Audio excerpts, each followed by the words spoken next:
tadi tidak dilakukan. Seperti yang aku ngomong tadi ya, mungkin kurang relevan juga buat pasien ini karena kelihatannya secara kognitif pada saat itu either nggak terganggu banget atau kurang kooperatif pada saat itu. Coba tadi dari awal nggak apa-apa dari awal ditanya, kan di semua stase tetap aja pasti di awal nanya identitas dulu. Mungkin lebih bagus kalau misalnya nanya, oh ini yang berobat siapa? Yang berobat siapa? Oh soalnya kan kadang kita kalau ini mungkin jelas ya yang kelihatan yang banyak ngomong apa perilakunya kelihatannya perlu evaluasi, ini mungkin aku. Tapi kalau misalnya dua-duanya kayak yang anteng-anteng aja kan kamu nggak tahu siapa yang harus diperiksa kayak gitu. Terus gimana? Menanya berarti kalau yang tadi kasus ini tadi buat perilaku psikomotor berarti hiperaktif ya? Oh ya bolak-balik. Karena dia bolak terus impulsif juga karena dia bolak-balik mau bangun. Tadi pas pelaporan pas pelaporan kan kamu mulai dari mood dan affect. Padahal sebelum mood dan affect ada deskripsi umum, perilaku, psikomotor, mungkin pembicaraan juga. Jadi deskripsi umum dulu, oke. Seorang wanita usia berapa tahun, penampilannya gimana? Oh misalnya penampilan rapi, menor, atau misalnya dandanannya menor, atau perawatan dirinya baik atau apa, yaitu sesuaikan. Jadi kesan umumnya jangan ditinggal dulu. Habis itu baru pasien ini kompos mentis, secara kesadarannya kuantitatifnya kompos mentis, kualitatifnya berubah. Misalnya kayak itu kan pasien ini dia memang kompos mentis tapi ada gangguan di pikirnya juga kan, mungkin ke sana. Nah terus apa namanya? Dari psikomotornya menurut kamu tadi apa? Hiperaktif. Jadi dia sampai ke dokter juga. Dan saya tadi pun ngelapain tapi belum ngeblank. Sampai megang-megang baju, Enggak, coba kalau aku megang baju gitu berarti menandakan apa? Praktik. Menggoda. Impulsnya gimana? Mungkin pengendalian impulsnya terganggu. Iya. Coba kalau orang yang normalnya mungkin orang normalnya, misalnya orang yang nggak dikenal atau baru ketemu pertama kali nggak bakal ini kan, nggak bakal terlalu deket kan.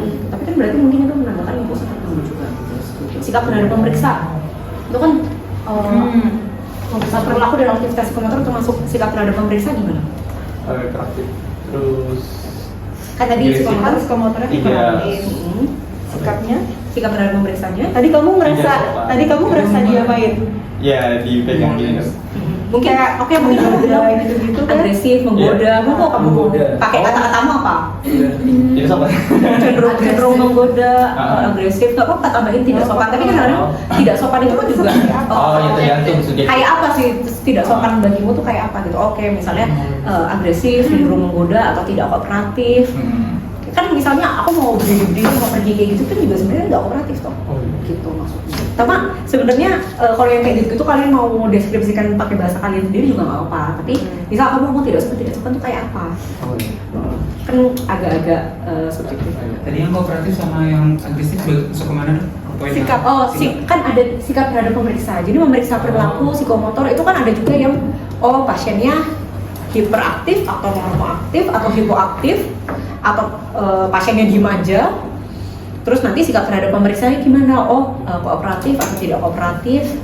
Kalau misalnya mau kalian tambahin, tidak kooperatif, pasien menggoda dokter, atau misalnya pasien agresif terhadap dokter, kayak gitu juga apa-apa. Kan sikap terhadap pemeriksaan.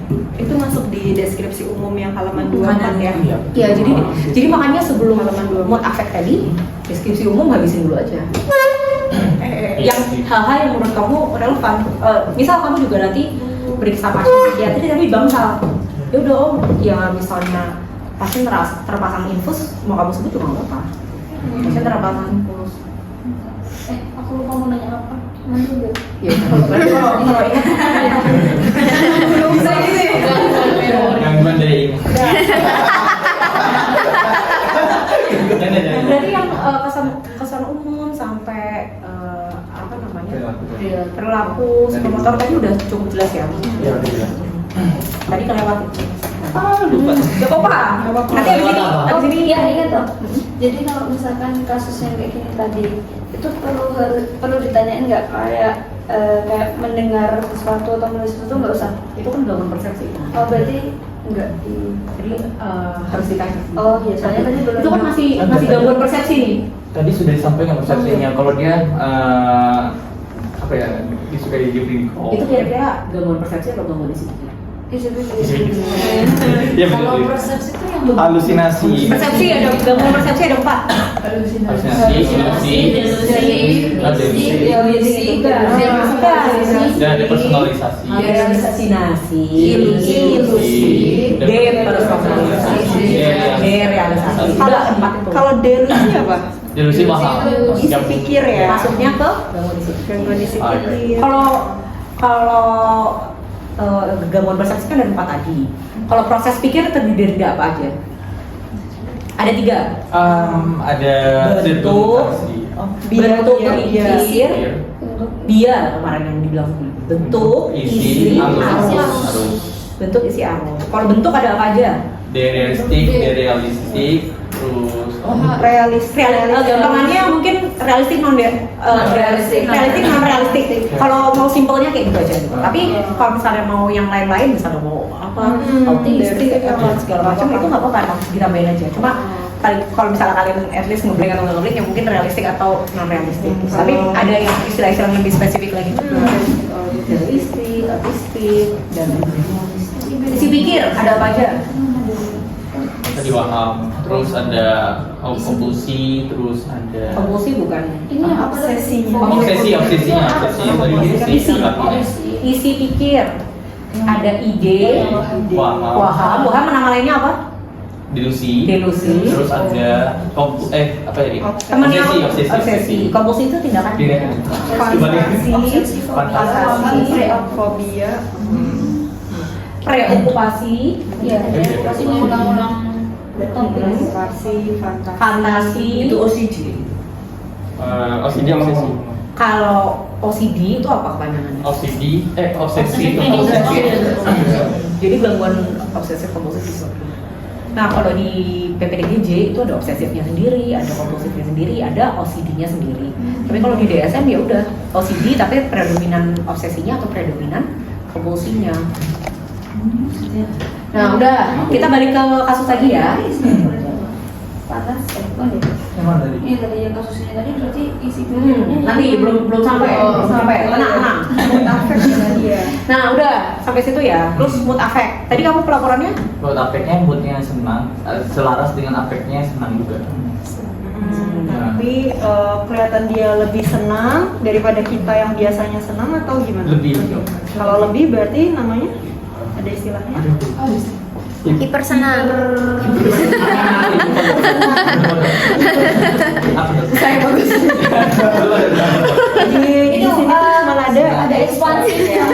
Ekspansif itu cuma ada euforik ya. Ya, tapi namanya Di situ cuma ada euforik. Euforia. Jadi kalau euforik Euforik. Oh, euforik. euforia naik lagi elasi. Elasi tuh kalau ada wahamnya tuh dia biasanya elasi. Euforia. elasi. Oh, elasi. Kalau misalnya ekstasi gitu tuh kalau ada biasa terkait zat gitu. Elasi tuh Inggrisnya elated gitu. Oh. Elated. Kalau terus di bawahnya dikit euforik. Maria, ekstasi. Enggak. Tahu. Enggak ada. Ada loh. Ada. Euforik, meluap-luap. Kalau Ada, itu kan ada. tapi istilahnya. Kalau misalnya kalian mau pakai bahasa kalian sendiri yang meluap-luap gitu juga. Soalnya kalau misalnya mood itu kan subjektif pasiennya. Mungkin subjektif pasiennya kalau pasiennya bilang, saya seneng banget dok gitu. Terus misalnya kalian udah mentok sebenarnya kalian tulis moodnya sangat senang gitu. Kalau misalnya kalian lupa istilahnya juga sebenarnya nggak salah. Cuma dalam laporannya lebih bagus kalau misalnya kalian ngomong euforik atau elasi. Contoh kalau normal berarti apa? Eutimik. Kalau sedih bisa. Semua yang di bawah eutimik itu bisa hipotimik sebenarnya. Cuma di hipotimik itu kan cuma ya udah dia tidak eutimik di bawahnya eutimik. Kalau ngomong hipertimik boleh nggak dok? Sebenarnya bisa, cuma kan nggak spesifik juga sama kayak kita ngomong hipotimik. Cuma kadang-kadang juga Kita bisa bilang kayak kita ngomong bisa juga depresi, moodnya depresif seperti itu juga bisa kalau misalnya di bawah itu atau apa namanya? Kalau disforik itu lebih ke discomfort, jadi emang dia tuh nggak nyaman kayak bete sama bete gitu ya udah itu lebih ke disforik. Jadi bukan yang kayak sedih gitu, itu bukan Sorry, lebih ke boleh hipotimik atau ke mood depresi. Tapi kalau misalnya dia kayak aku nggak nyaman, kayak sebel kayak gitu, ada lagi mood yang lain, kayak kalau misalnya mudah marah, mudah tersinggung, itu Alexithymia. Bukan. misalnya ini irritable, irritable mood. Mudah marah. Itu tadi juga aku ini juga ada irritable-nya juga kan sebenarnya. Kalau unhindering Itu tidak mau ngelakuin hal yang menyenangkan lagi. An itu tidak hedonia, jadi hal-hal yang tadinya dia senengin dia nggak ini lagi. Tapi aku biasanya nggak masukin itu ke mood sih, biasanya masukin itu oke, nggak apa-apa pas pelaporan gejalanya nggak masalah. Tapi pas kalau untuk mood kan lebih ke subjektif pasiennya, bukan salah satu gejala depresi. Terus Apa tuh ya? Banyak banget. Ya jadi udah lupa lagi nih sekarang. Kayak Kalau ngobrolnya tadi jadi lupa sih. Iya. Terus afeknya tadi. Afeknya tadi kamu sebut. Selaras dengan moodnya, senang. Tapi soalnya bukan jenis desainnya. itu kan ada mood, afek, dan keserasian. Kalau misalnya kamu ngomong kayak gitu, berarti kan kamu menilai keserasiannya. Keserasiannya oke, serasi atau selaras gitu, oke, nggak masalah. Tapi kan afeknya berarti belum kamu meningkat. Jadi labil Bisa meningkat. Bukan stabil, tapi misalnya apa namanya? Afek yang kita sebut normal itu luas. Maksudnya afek luas tuh gimana sih? Jadi afek yang luas tuh maksudnya Kayak banyak mimik gitu, kayak Oh, kita kayak Tidak mau ya itu dia punya mimik. Habis itu dia ya jadi itu sendiri gitu. Jadi banyak mimik. kalian pernah nggak? Oh, misal ketemu teman kalian yang lagi sedih gitu. Kalian lagi sedih, terus aktivitas sama kalian hibur, kalian ajak ngobrol, kan kayak gitu. Oke, mungkin ekspresinya tetap ada perubahan nih, tapi kan cenderung ke ekspresi yang dalam satu range tertentu kan. Iya. Jadi dia ketawanya juga mungkin ketawa nggak lepas, senyumnya juga mungkin nggak bisa lepas kayak gitu, paham kan maksudnya? Nah itu makanya kita sebutnya sempit atau menyempit. Makanya pada orang depresi kita bilang afeknya itu sempit atau menyempit, atau terbatas. Sempit atau menyempit, karena luas. Normalnya itu adalah luas. Kalau misalnya kayak aku tadi, itu afeknya apa? Meningkat. Jadi kalau misalnya luas itu bukan pada orang manik ya, tapi pada orang normal. Ada juga yang ngomong normal afek, tapi normal afek itu kayak apa normal afek gitu ya, sebenarnya luas. Ya udah, berarti gampangannya luas atau meningkat atau menyempit atau menyempit atau terbatas. Kalau misalnya pada orang yang skizofrenia gitu, kira-kira afeknya apa? Kemarin sempat aku singgung nih. Afeknya luas. Afeknya meningkat. Enggak. Afeknya luas. Yang kemarin aku bilang ada terbatas, tumpul, datar. Oh, baru jalan jalan. menyempit, normal, meningkat. Bisa datar atau tumpul. Berarti luas. Kenapa? Berarti luas dong afeknya. Oh enggak, kan datar atau tumpul. Oh berarti iya. Kalau itu berarti yang di Kalau datar tuh bener-bener yang nggak ada ekspresi sama sekali. Kamu mau ajak ngomong, kamu perasaannya gimana akhir-akhir ini bapak? Gitu kayak saya senang kok. Tapi itu gejalanya nih kan. Kayak saya senang dong. Tapi sebenarnya Senang itu datar. Kalau tumpul itu sedikit di atasnya. datar itu. Sedikit di atasnya datar. Jadi ada perubahannya sedikit, tapi hampir ke datar. Tapi kamu masih mendeteksi ada perubahan air muka di dia. Tapi menyempit juga dong. Lebih sempit lagi ya. Jadi kalau orang menyempit kan Normal tapi dia dikit ekspresinya. bukan normal. Jadi dia misalnya kayak orang depresi ya cenderung sedih terus gitu. Misalnya kamu mau misalnya kamu mau bilang apa namanya? Dia ketawa, dia senyum pun juga ketawa dan senyumnya itu tidak seperti orang normal senang kayak gitu. Jadi kayak range-nya ya, kita ini ngomongin range-nya, afeknya. Jadi kayak yang kita bilang kemarin, kalau misalnya mood itu secara subjektif dari pasiennya, kalau afek itu objektif dari pemeriksa. Kita melihatnya dia gimana. Terus kalau misalnya yang ketiga, poin ketiga penilaian mood dan afek, keserasian. Kita baru bandingin mood sama afek. Oke, dia bilangnya dia seneng. ini orangnya senyum, ketawa-ketawa, oke mungkin selaras atau sesuai sama mood dan afeknya sesuai. Tapi kalau misalnya dibilang dia seneng tapi kok mukanya datar, ya berarti mood dan afeknya nggak sesuai. Ditambah lagi satu lagi sebenarnya, empatinya bisa dirasakan atau enggak. Misal kamu empati bisa dirasakan kayak yang di video kemarin, Mau dibunuh kalau sama misalnya FBI. mau dibunuh sama FBI tapi dia mukanya datar-datar aja, pasti kamu nggak bisa merasakan ketakutannya dia, nggak bisa merasakan ketidaknyamanannya dia gitu. Sedangkan misalnya aku tadi kan masih ketawa-ketawa gitu, kalian tuh bisa lihat aku tuh orang yang lagi seneng gitu. Kalian bisa ikut merasakan bahwa ini orang lagi seneng gitu. Walaupun kalian gak ikut seneng juga, tapi kalian bisa merasakan kalau ini orang lagi seneng. Nah itu makanya dibilang empatinya masih bisa dirasakan. Biasanya orang yang gangguannya afektif, gangguan mood itu masih bisa dirasakan. Tapi kalau misalnya orang yang gangguan psikotik berarti skizofrenia yang udah datar, tumpul afeknya, berarti biasanya empatinya udah nggak bisa dirasakan. Sampai sini mood dan afek udah tahu. Berarti tadi pada kasus ini moodnya apa? Moodnya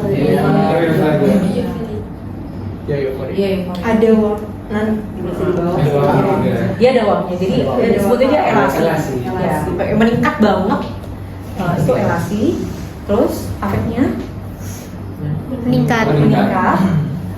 keserasiannya Laras. dan afek serasi ya. Terus empatinya dirasakan bisa dirasakan. Itu tuh kalau aku harus doa. Tadi pembicaraan belum ya? Belum, tapi dia udah benar tadi. Iya pembicaraan belum. Tapi pembicaraan. Kalau tadi pembicaraannya apa? ngobrol Ada apa aja? Terus ada apa aja? fight on idea, asosiasi Inkoheren. Terus dari pembicaraannya volumenya. Oh iya, volume Supply. Kalau logore kan mungkin lebih ke volume pembicaraannya, sama dia ngomongnya kita kok susah di apa namanya, ngomongnya banyak, susah di stop terus menerus gitu. Oke dia gitu. Tapi kamu nilai juga volumenya gimana, artikulasinya dia gimana, terus intonasinya gimana. Kira-kira tadi volume, intonasi sama artikulasinya gimana? Kalau intonasinya tinggi, terus volumenya juga tinggi. Tapi kalau artikulasinya juga jelas. Artikulasi jelas. Ya. Mungkin ngomongnya keras, oke volumenya tinggi atau keras gitu. Terus tadi nadanya Enggak tinggi. Ya, intonasinya tinggi. ya tinggi boleh. Ya, tapi tetap dilaporin. Oh berarti Terus dia terus, logore. terus kamu ini koma, keterangannya apa? Misal pasiennya diem aja, tadi itu pembicaraannya udah ditanya apa-apa nggak? Bisa mungkin mutisme. Tapi kalau misalnya kalian nggak menemukan keanehan dari pembicaraan pasiennya, ya udah nggak apa-apa, laporin aja volume, intonasi sama artikulasinya aja. Itu nggak usah ditambahin nama yang fancy gitu. Oh, berarti bukan nilai yang kayak atensi sama korban, yang atensi sama nyambung atau enggaknya. Coba atensi kira-kira masuknya ke mana? Konsentrasi yang tinggi. Konsentrasi. Ke misal masuk komisi, jadi masih bawah. Lanjut. Lanjut. Persepsi. Balik deh harus sama ini. Persepsi. Persepsi ya. Itu. Persepsi. Persepsinya tadi ada apa aja, Mbak? Ibu Jasmine Nicole. Siap Jepri Nicole. Depersonalisasi dan derealisasi. Yang ada yang tadi ada halusinasi. Siapa tadi? Tadi belum ditanya. Tadi belum Ada bisikan nggak? Ada melihat sesuatu. Kira-kira nanyanya gimana sih gangguan persepsi? Misalnya dia nyanyi, itu nyanyi ada yang nyuruh nggak sama? Iya. Oh iya bisa ya. Atau nyanyi sama siapa? Atau melihat apa? Ada Jadi melihat apa sama yang kadang nyanyi kayak gitu? kadang kalau kita nanyanya langsung kayak, apakah kamu mendengar suara-suara? Suara Nanya lagi betul apa enggak? Dokter emang nggak bisa dengar suara emang. Nah, makanya nanyanya gimana? Oh ya, disesuaikan sama pasiennya bisa kayak gitu. Kamu nyanyi malam-malam nyanyi sama siapa? Emang deh oh ya nyanyi dulu. Kalau misalnya nanya jadi nonton tuh kalau dia lihat aja nonton tuh bisa. Nah di nonton apa Siapa yang nonton nyanyi sendiri gitu? Oh iya. Kali dia ngeliat banyak orang. Oh. Makanya itu kayak pinter-pinterannya kita nanya sebenarnya. Cuma kalau buat OSC, misalnya kalian cuma pengen ngecek list aja, ya nggak apa-apa kalian tanya belak-belakan apakah pernah nggak dengar suara-suara yang orang lain nggak dengar gitu atau melihat bayangan yang orang lain nggak lihat. Itu kan sebenarnya mungkin secara arus pembicaraan mungkin kurang cantik ya. Iya. Cuma karena konteksnya OSC, kita tahu itu fungsinya untuk lagi cek list gitu. Tapi dia kalau kami maksudnya nanya. Sedangkan mungkin kalau dipersonalisasi dia realisasi mungkin bisa ditanya juga, tapi lebih bisa itu lebih ke kalau pasiennya yang ngomongin sendiri atau kita ngomong. Jadi kayak ya itu nggak semuanya kita mungkin perlu tanyain. Atau nanya ke alo anamnesis, dia di rumah ada ngomong sendiri komat kamit, itu kan mungkin dia ada perilaku halusinasi. Saya sering. Makanya ini kan pasiennya ya kebetulan banyak ngomong kan. Iya. Pasiennya banyak ngomong, itu sebenarnya usahakan kamu bisa nanya banyak ke pasiennya. Habis itu baru konfirmasi ke caregiver. Jangan langsung apa-apa tanya ke caregiver, tanyanya tetap mainly ke pasiennya. Terus Beni baru bentuk isi arus. Tadi udah kayak Terus bentuknya apa tadi? Oh jangan. Nah, itu real apa ya? Realistik. Non realistik. Non realistik. Oh, iya. Non realistik. Kenapa non realistik? Kalau udah ada gangguan isi pikir pasti dia non realistik. Enggak. Kalau misalnya dia ada gangguan persepsi sama gangguan isi pikir, biasanya kita langsung pukul aja dia non realistik. Tapi rasional sama irasional ini nggak boleh. Kalau mau udah pasti. Udah pasti enggak. Jadi makanya kayak kan istilah tuh banyak banget ya. Kamu mau ngomongnya apa? Aku lebih ke gampangannya kalian realistik atau non realistik aja. Itu kalau misalnya pasiennya yang kira-kira misal kita lihat pasien di RSJ di Bangsal yang dia tuh kadang kan suka ngomong sendiri kayak gitu, bentuk pikirnya juga boh apa ya. Cuma apa namanya? Bisa kita sebut itu autistik juga kayak gitu. Tapi untuk pasien yang kayak gini buat orang coba disebut realistik non realistik aja sebenarnya udah cukup kok gitu. Nggak usah apa namanya. Nanti kalau misalkan mau memperdalam lagi ilmunya monggo gitu, tapi prakteknya mungkin bentuknya itu oke non realistik. Isi pikir harus Pikir isi paham. Waham apa? waham apa? Kan waham banyak. Isi wahamnya apa sih tadi? Yang kalian sebut waham itu apa tadi? Tadi fungsi klinikal. ya itu rasa di sini ya otomatis. Erotomania. Ada lagi? Standar tadi itu tapi nggak ditanyain, tadi visualnya belum ditanya, terus tadi auditory belum ditanya. Itu apa namanya?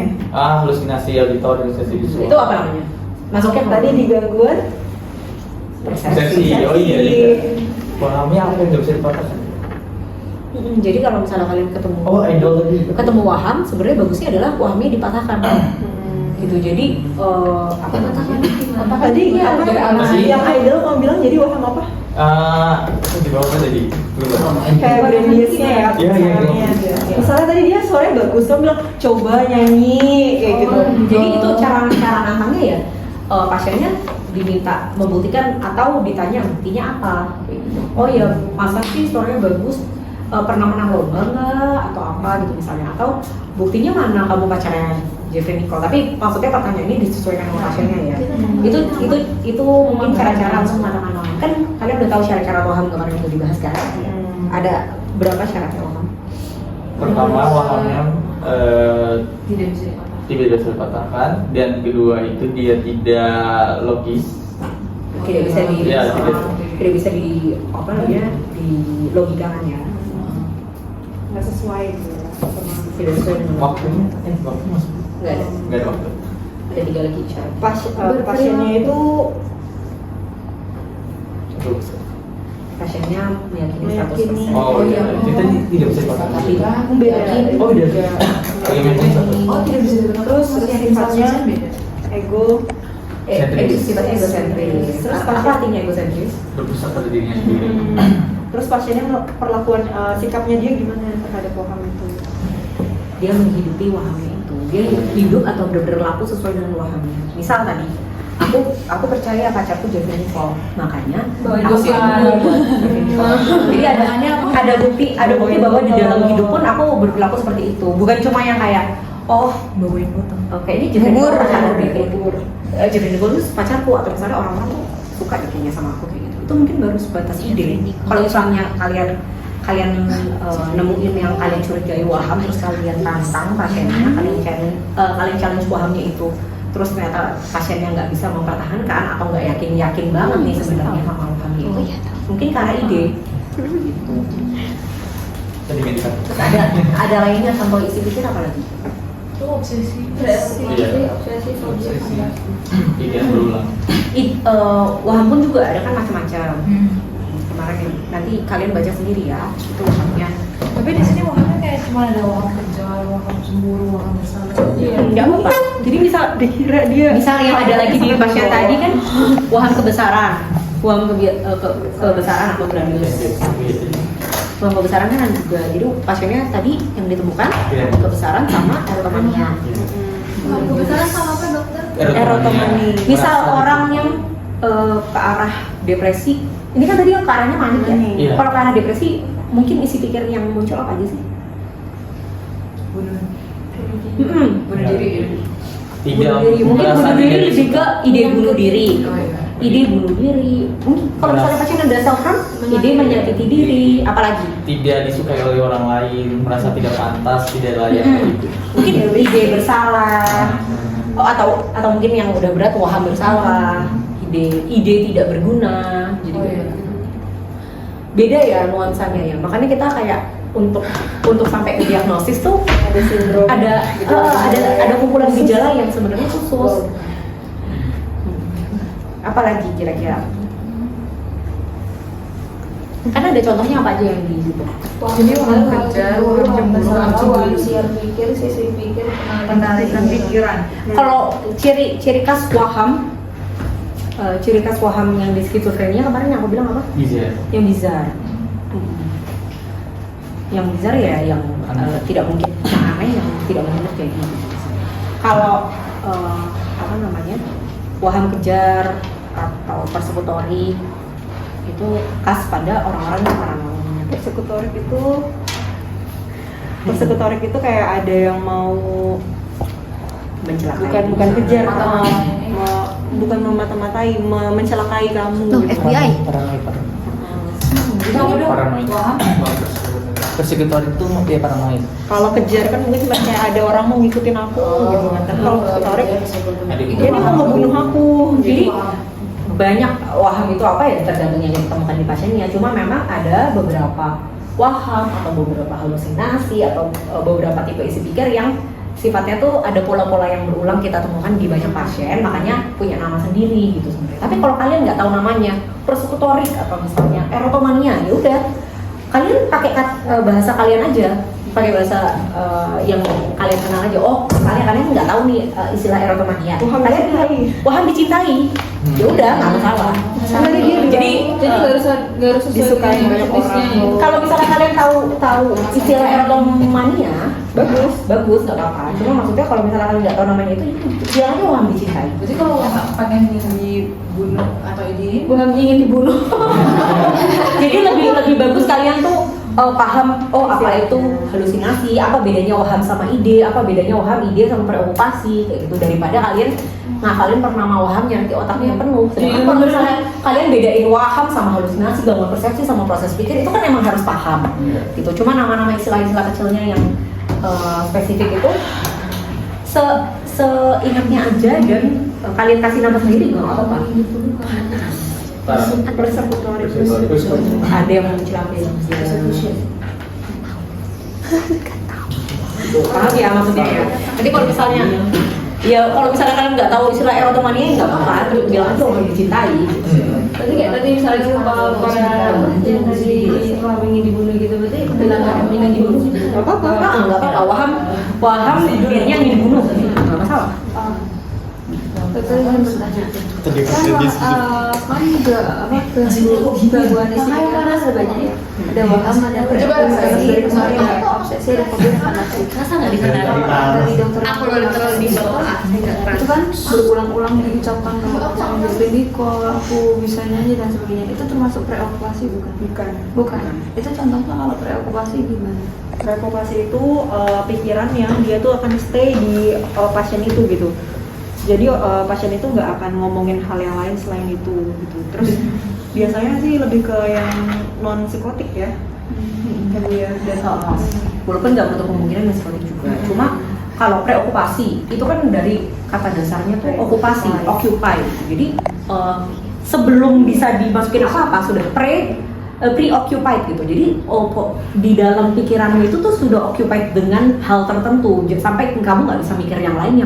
Kamu sampai mau ngelakuin apa-apa juga susah gara-gara kamu tuh mikirin itu terus gitu. Kalau kayak misalnya contohnya tuh kayak dok saya habis putus sama pacar saya. Misalnya pas ditanyain masih jawabnya dok saya habis putus sama pacar saya gitu terus. bukan cuma ngomongnya tapi kayak iya tuh pacar saya tuh ngomongin pacarnya. Jadi preokupasi tentang mantan pacar. Berarti kan ya udah yang diomongin itu seputar mantan pacar. Awalnya mungkin ngomong iya saya tuh habis putus ngomongin hal yang terus udah ngomongin yang lain tapi si pacar saya tuh gini. Padahal dulu sih kalau pacar saya nggak ada yang bisa gantiin pacar saya. Ya udah berarti preokupasi tentang mantan pacar. Oh itu indah dok. Jadi di dalam otaknya ya preokupasi itu mantan pacar saya udah nggak bisa ngomongin topik terus. Paham ya maksudnya? Iya, kayak Beda sama obsesi ya. bedanya apa di rumahnya? Dari obsesi dulu. Sesungguhnya pikiran berulang. Obsesi itu pikiran berulang sebenarnya. Oh, tak kira obsesi itu terobsesi. Kayak sabrit gitu. Siapa? Nah, ini Apa? kalau konteksnya di gangguan isi pikir menurut pikiran yang berulang. Oh, berarti mirip sama yang preokupasi dong. Mau ngunci pintu lagi dia, mau ngunci pintu Oh, lagi. kegiatan. Matiin Untuk kompor. Kayak aku udah matiin Kayak kompor. misalnya- aku tadi udah matiin kompor belum ya? Tapi itu semua ibu-ibu kan kayak gitu dok. tapi sampai ini nggak sampai bener-bener itu yang dipikirin terus nggak. Kalau misalnya dia cuma mikir udah matiin kompor belum ya? Terus kayak Ngecek sekali udah. ngecek sekali terus udah gitu terus misalnya dia ngulang-ngulang terus. Saya pernah lihat di ini Atau dia udah sampai ngunci sampai ke pintu tempat belum ya? kantor tuh balik lagi ke rumah karena ngiranya belum Tapi ada. intinya pikiran yang berulang itu yang kita sebut obsesi. Kalau misalnya gangguan obsesi kompulsif itu kan tindakannya. Tapi tindakan itu juga bukan selalu tindakan yang kayak mungkin yang kelihatan cuci tangan berulang-ulang gitu. Itu bentuk kompulsi juga kan. Oh, berarti kayak misalkan ini pernah lihat. Oh, iya. Tapi ada juga kompulsi itu yang sifatnya mind act gitu. Jadi misalnya dia menghitung sesuatu berulang-ulang. Jadi kayak orang kan nggak ngelihat dia melakukan sesuatu, tapi itu tindakan yang dilakukan di dalam kepalanya dia dalam pikiran dia itu juga termasuk kompulsi. Kayak gitu. Jadi kalau misalnya di DSM seperti itu. Kalau misalnya bedain obsesi sama kompulsi ya udah obsesi itu pikiran yang berulang-ulang, kompulsi itu yang tindakannya. Cuma tindakannya ada tindakan yang fisik, ada yang mind act gitu. Cuma kalau ini kan kita ngomonginnya isi pikir. Ya udah isi pikir ya maksudnya pikiran yang berulang gitu. Tunggu. Ini dia yang di sebelah sana tolong masuk. Sini.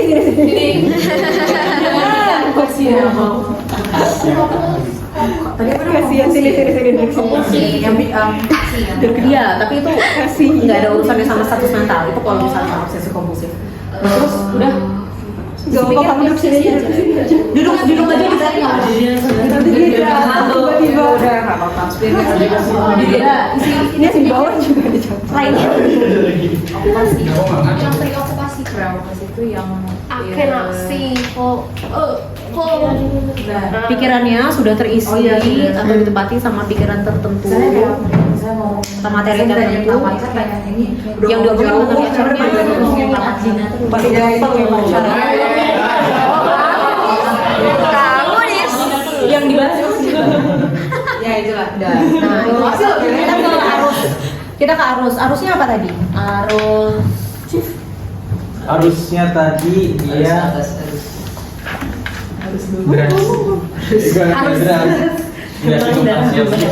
Arus yang deras itu apa namanya? Sungai. Enggak. Contohnya saya tuh nggak sampai. Kalau arus yang deras itu mungkin sebenarnya logornya itu bisa dimasukin juga ke arus. Logornya itu bisa dimasukin ke arus juga. Jadi emang apa namanya? secara volume banyak dan susah dihentikan kan, oke Robury. Atau misalnya apa namanya kemarin yang iya koheren atau inkoheren. Tapi kan pasiennya tadi sebenarnya masih koheren, cuma ya udah lebih dominan di lobularnya. Tapi terus kamu ngerasa ada kayak Muter dia berulang-ulang. muter berulang-ulang atau dia membahas? Berasa kayak dia ngulang-ulang kayak saya cinta itu cinta. Kalau ngulang-ngulang, kalau muter-muter itu namanya apa? Sirkumstansial. Beda. Tapi kalau dia nggak nyampe atau nyampe itu Bedanya sirkumstansial sama tangensial apa? satunya nyampe, satunya nggak nyampe. Kalau sirkumstansial itu yang nggak nyampe, kalau tangensial nyampe. Nyampe apanya? Nyampe tujuan. Nyampe tujuan pembicaraan yang ditanya tadi. Kalau sirkumstansial yang sampai ke ininya ya. Oh iya, berarti. Sirkumstansial yang Nggak nyampe. Sebentar, saya pasti jadi. Oh, jadi Sirkumstansial itu yang tujuannya tercapai. Kalau yang tangensial tidak sampai tujuan. Iya, jadi ngomongannya muter-muter tapi pada akhirnya menjawab pertanyaan. Itu berarti sirkumstansial. Kayak itulah kayak kalau kalian ditanya sama dosen gitu. Jawabannya muter-muter-muter nggak nyampe. Kalian jawabannya muter-muter-muter karena nggak tahu jawabannya. Tangensial gitu. Tangensial.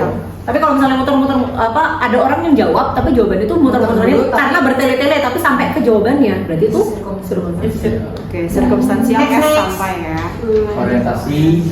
Ini orientasi deh, ingat kemampuan visual spasial, pikiran abstrak itu masuknya ke Kognitif. kognisi sensorium, penilaian kognisi sensoriumnya. Masih baik semua tadi. Orientasi sebenarnya masih baik. Ya. Orientasi yang dinilai gampangannya ada SWOT. SWOT itu panjangan yang kuat. Strength, weakness, Opportunity threat. Waktu situasi waktu orang membantu orang tempat. Orang tuh kayak kesini tadi sama siapa gitu. interpretasinya pelaporannya apa? SWOT baik. Orientasi, situasi, waktu, orang, tempat, baik. Kalau misalnya nggak baik, misalnya ya udah kalian sebut aja orientasi waktu terganggu. Tapi misalnya yang lainnya baik, atau orientasi situasi waktu orang tempatnya terganggu semua. Jadi ya udah kalian cukup baik atau terganggu gitu aja ya. Konsentrasi ingatnya baik. Semuanya gitu. Nggak ikut apa. Kalau konsentrasi, Konsentrasi sih. biasanya kan konsentrasi kalian ngomongnya apa ya? Kalau nggak baik terganggu gitu. Biasanya yang terganggu tuh pada orang-orang kayak apa? Orang yang punya gangguan atensi. Ya udah sih. Gangguan atensi itu biasanya pada apa? Biasanya pada pasien-pasien demensia. Demensia boleh. ADHD. Ada pasien skizofrenia tapi skizofrenia ada temannya juga itu bisa diganggu juga. Bisa. Terus lainnya lagi apa? Orang depresi. Oh iya depresi. Depresi. Emang depresi? Iya kalau dia fokusnya ke bawah sini. Kalau depresi sering ada gangguan atensi juga.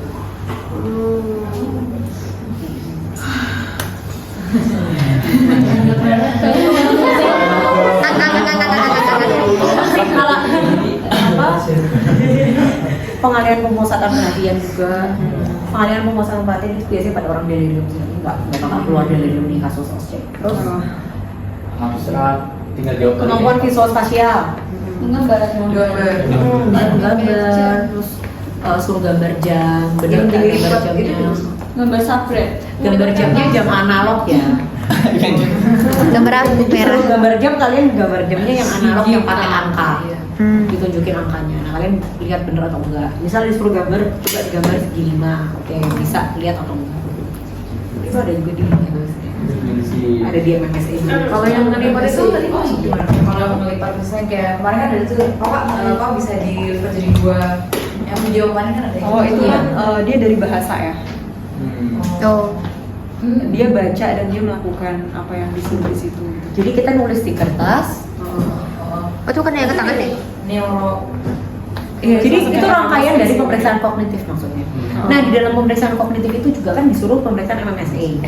Tapi sebenarnya MMSA itu kan instrumen sendiri ya, maksudnya kayak checklist penilaian sendiri gitu. Makanya kalau misalnya mau dalam 7 menit suruh memeriksa MMSA itu nggak realistis sebenarnya. Kecuali emang stasiunnya untuk pemeriksaan MMSA. Kalian periksa lah yang benar. Tapi biasanya gitu. Enggak aku mau nanya. Biasanya, cuma maksudnya di sini kalau misalnya disuruh ya udah kalian periksa aja cepat-cepat gitu kan. Kalau misalnya pemeriksaan MMSE juga Ada kertasnya. kalian tahu isinya ada apa aja, dan biasanya kita nggak perlu menghafalkan, harusnya tuh ada kertasnya dan kalian checklist gitu kan nanti. Kaitan. Nah terus Astrologi yang tadi peribahasa. mungkin bisa.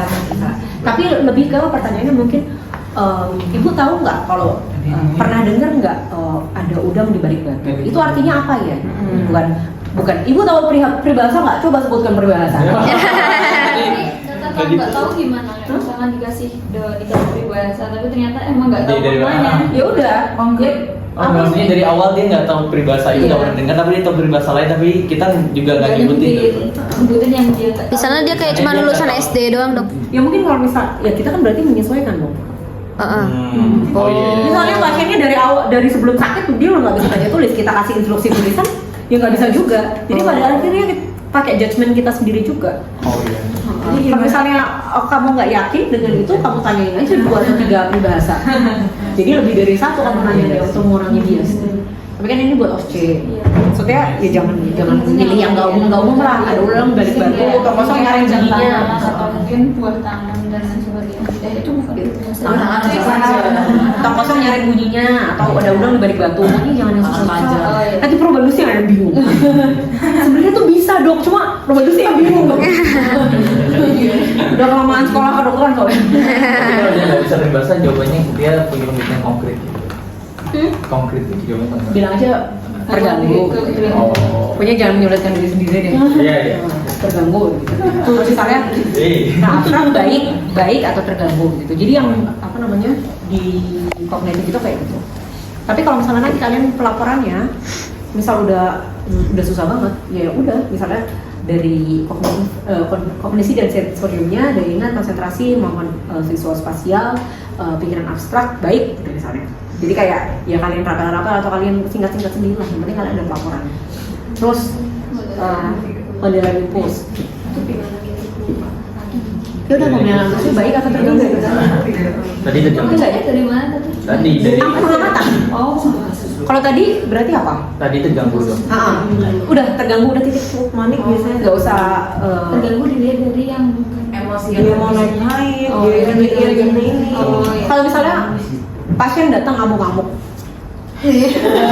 udah yuk kalian bilang terganggu. Tapi kalau misalnya pasiennya kayak Masih diajak ngobrol baik, anteng, menjawab pertanyaan dengan baik, nggak yang gimana-gimana, baik secara perilaku, perkataan. Nah itu yaudah impulsnya baik, pengendalian impulsnya baik. Tunggu Bu, tadi ini mau nanya Bu. Ya. Sebelum lupa. Itu kan disuruh menggambar jam analog, tapi dia tuh kayak 1, 2, 3, 4, 5, 6, 7, 8, 9, 10, 11, 12, tapi nggak nyampe full seperti jam analog. Itu interpretasinya apa? Berarti yang nggak oke. Akhirnya terganggu. Berarti ya mungkin komposisi spasialnya ada yang terganggu, udah gitu aja. Indikasinya apa tuh? Bisa macam-macam. Mungkin ke arah gangguan kognisi, cuma gangguan kognisi itu kan ada banyak ya. Misal emang demensia, atau dia pada pasien-pasien skizofrenia terutama yang udah lama, itu kan bisa terganggu kognisinya juga. Jadi apa namanya?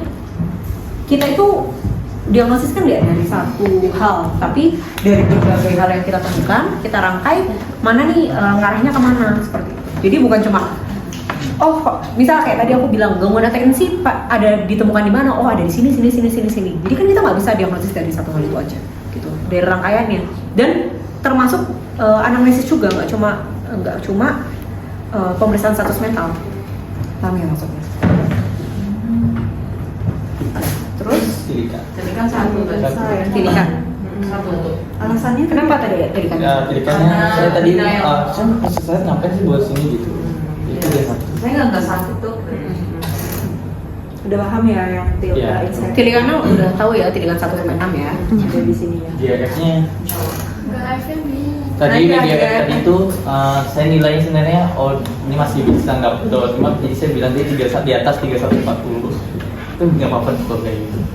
Soalnya kadang emang susah sih buat nilai. Iya, mungkin kita nggak bisa benar-benar nih ngitung graf yang real, cuma kan bisa dilihat apakah misalnya dia ada gangguan dengan realita, iya kan? Pasti udah di bawah 50/41. 50. di bawah 5041. Ya udah, kamu ngomong 4031 pun aku masih setuju. Gitu. Cuma menjelaskan maksudnya 4031-nya itu gimana? Oh, misalnya dari segi hubungan dengan realitanya terganggu, terus misalnya gangguannya ini menetap dengan disabilitas yang cukup berat, tapi pasiennya ini nggak membahayakan diri sendiri maupun lingkungan, misal seperti itu. Ya udah masih oke 4031, cuma lebih ke alasannya apa kamu 4031. Ini sorry, gambar realita 4031. Tadi aku bilang di bawah 50. Di bawah kurang. 4051 31 atau 4031. 31. Nah, biasanya kita ngomongin 4031 atau 3021 atau 2011. Kalau misalnya berarti rawat inap dokter ruangannya kayak gini. enggak, Ada yang iya, ada yang enggak, tergantung. membahayakan. Oh, soalnya saya baca di GAF itu 4031 ke bawah itu rawat inap. Berarti yang ini rawat inap tuh nggak? Tergantung judgement kamu. Kan misal pasien skizofrenia gitu, mungkin sama-sama diagnosis skizofrenia, tapi kan kondisinya beda-beda. Gitu. Jadi bukan dari GAF-nya aja. Atau mungkin pasien ini 4031 tapi dia diem aja, ya mungkin nggak perlu gitu. Cuma kalau misalnya dia diem aja tapi sampai intake-nya kurang dan lain-lain, mungkin perlu dirawat inap dengan indikasi intake sulit atau dehidrasi atau apa. Jadi kayak indikasi untuk rawat inap tuh bukan cuma dia membahayakan atau tidak, bunuh diri atau enggak, tapi kita lihat juga dari kondisi-kondisi lainnya gitu. Atau misalnya dia kondisi perawatan dirinya kurang sampai bikin ada kondisi infeksi dalam dirinya, ya udah mungkin infeksinya yang perlu kita atasi saat ini sebenarnya di luar perawatan psikiatrinya. Jadi indikasi rawat inap tuh kita bisa ngelihat macam-macam. Cuma kalau misalnya dari gangguan realitanya, oke, dia membahayakan atau enggak. Misal dia nggak bisa tidur nih 5 hari, tapi nggak tidur 5 harinya tuh kegiatannya apa? Oh ini ya dia main game terus atau laptopan, ya mungkin nggak membahayakan kalau misalnya dia keluar rumah keliling komplek telanjang, kan beda ya maksudnya. Jadi kan banyak yang seperti itu. Jadi perlu judgement kita juga, walaupun ya GAF itu sangat mempengaruhi dan Terus mungkin bisa juga ditanyain, berarti dia aktivitasnya gimana sekarang? Tadi kan dia mahasiswi, terganggu nggak kuliahnya kayak gitu? Itu kan juga bisa. Misalnya mahasiswi masih masuk kuliah enggak? Kalau di rumah masih mau ngelakuin aktivitas beres rumah gitu-gitu nggak? Pasiennya tipsen. Apa? Pasiennya suka tipsen. Berarti terganggu. GAF itu boleh bilang di atas ini, di bawah ini, nggak harus persis angka. Kan udah cukup jelas. Tapi nggak harus persis angkanya. Kan 191 yang nggak usah dipikir lah ya, itu udah kayak perfect banget, kayaknya nggak mungkin pasien segitu. Kalau 81 kan gangguannya sifatnya sementara, masih bisa diatasi. Kalau 7061 sebenarnya gangguan itu menetap tapi ringan dan disabilitasnya ringan.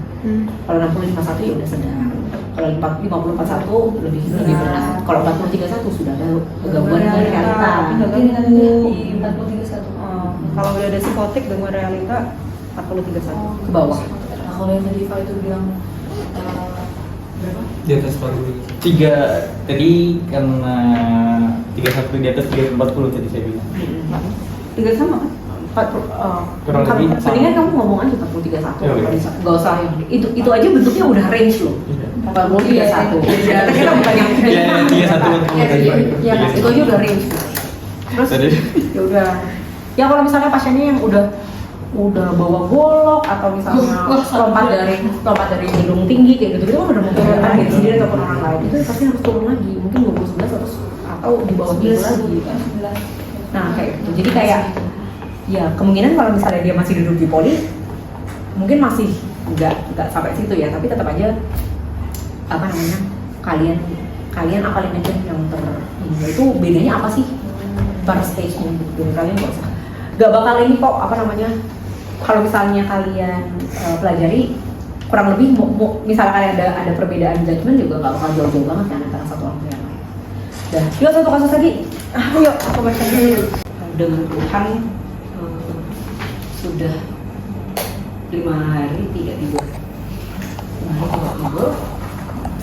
Lakukan analisis, pemeriksaan status terus mental, dan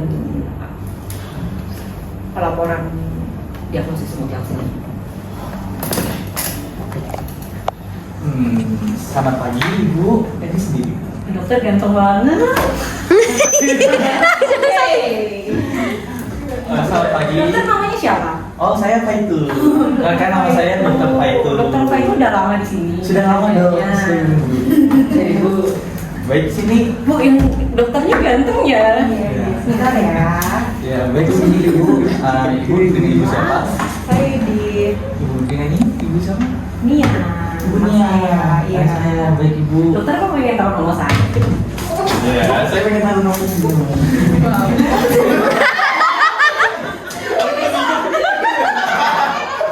Dokternya malu-malu. Habis ini pengen Gimana caranya dokter? iya kasih. Baik Ibu sini tentu nyaman Ibu. Sudah. Baik Ibu di sini, Ibu tidak perlu khawatir atas apa yang disampaikan. Rasanya aman saya. Baik Ibu di sini, kalau boleh tahu ada yang bisa saya bantu? Kok dokter nanya ke ibu sih, kok saya nggak ditanyain? Oh iya, ada yang bisa saya bantu? Iya, nggak tahu sih.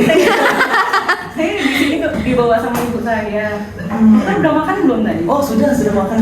Saya sudah makan. Anak saya nih dok, dia ini dari 2 mingguan ini tuh suka malam-malam tuh yang dia tiba-tiba musik keras terus dia nyanyi, terus dia ngomongnya jadi cepet banget.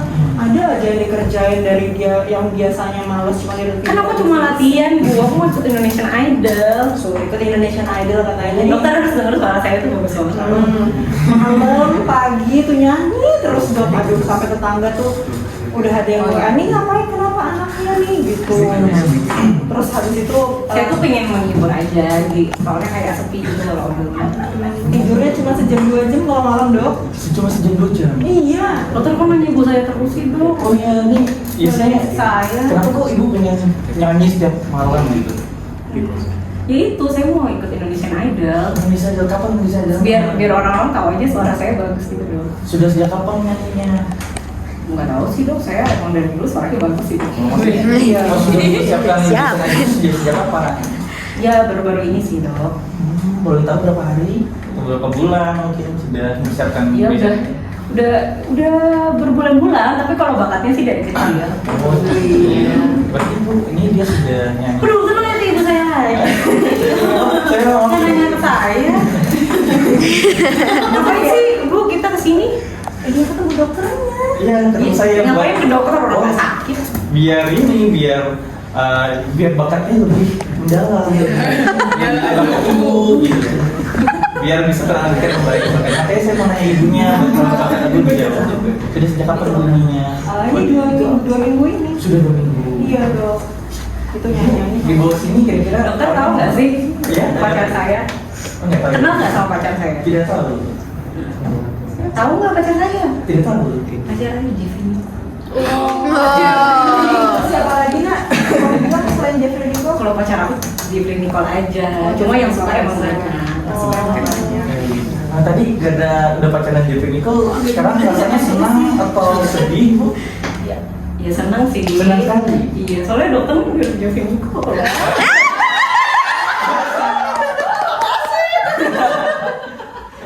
Ibu, Udah, nggak usah ditanya-tanya terus. oh, saya banyak bentar. Ini ada Jeffrey Nicole nih. Jadi sebelum Ibu Nicole itu ada rasa sedih nggak? Kenapa sedih? Ya siapa tahu Ibu sedih Saya sih orangnya ya senang-senang aja. Senang banget malah. Dia emang sebelumnya itu tuh tahun lalu dia sempat rasa sedih gitu gara-gara dia nggak keterima ini kampus yang dia mau gitu. Cuman habis itu dia belajar terus ini kira-kira Kampus apa orang senang terus. Oh, tadinya kan dia mau Udah Bu, aku mau ketemu Jeffrey Nicole itu.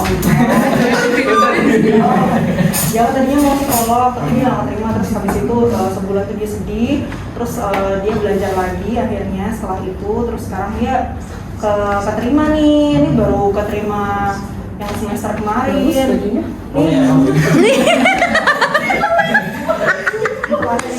baru keterima baru ini, terus nggak tahu ini sudah Oh, sudah pernah. dia udah pernah berobat sebelumnya, keluarga juga nggak ada yang gitu, jadi saya nggak tahu ini apa ya. Sebelumnya tuh anaknya nggak pernah kayak gini, biasa kalem-kalem gitu, rajin dia anaknya. Ini malah rajin nyanyi tiap hari. Baik. Ibu saya mah cuma sirik aja soalnya suaranya nggak bagus ini. Baik Bu. Tapi suara aku kan bagus ya Bu ya. Bagus emang. Sampai dia tuh kemarin sampai bagi-bagiin apa itu mic gitu ke tetangga gitu, gini-giniin, terus bagi-bagi uang, bagi-bagi permen ke anak kecil gitu. Kenapa Ibu mau melakukan itu? Ya pengen aja biar orang-orang tuh ikut seneng kayak aku juga. Kalau nggak dia sendiri suka ngeliat diri, ngeliat dirinya gimana? Iya biasa-biasa aja sih dong, soalnya saya cantiknya udah dari dulu ya. Iya, iya. Mau cantik dulu.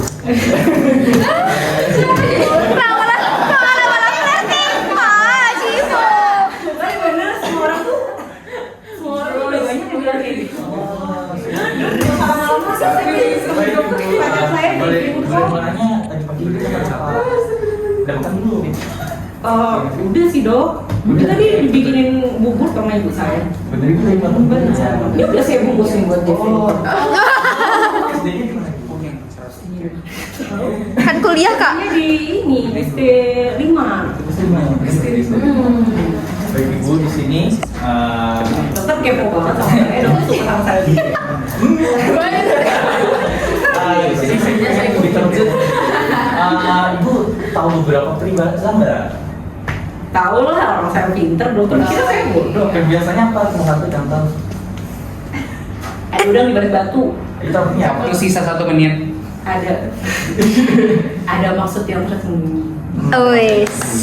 Baik, baik. Terima kasih Bu. Dokter nggak kayak saya, dokter kira saya bodoh. Tidak. Saya nggak suka dong dianggap bodoh kayak gitu. Maaf, ya ini cuma buat uji dia. Saya tuh pinter dok, suara saya bagus, saya cantik. Ya Feni kalau aja suka sama saya. Iya. Ini sebelumnya ada percobaan buat. Oh, jangan. Selain itu ada lagi yang bisa sampaikan Ibu. Silahkan pindah fase. Ting tong. Jadi untuk laporannya, untuk mood apeksinya, moodnya senang, apeksinya juga senang.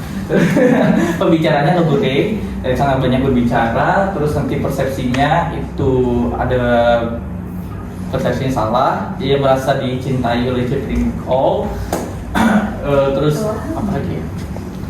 Bentuk itunya dia realistik ya, dia realistik, tidak rasional tapi tidak rasional, tidak minus fakta tapi rasionalnya positif, masih ada rasionalnya. Terus orientasinya pembicaranya nyambung, tidak mengalihkan beberapa.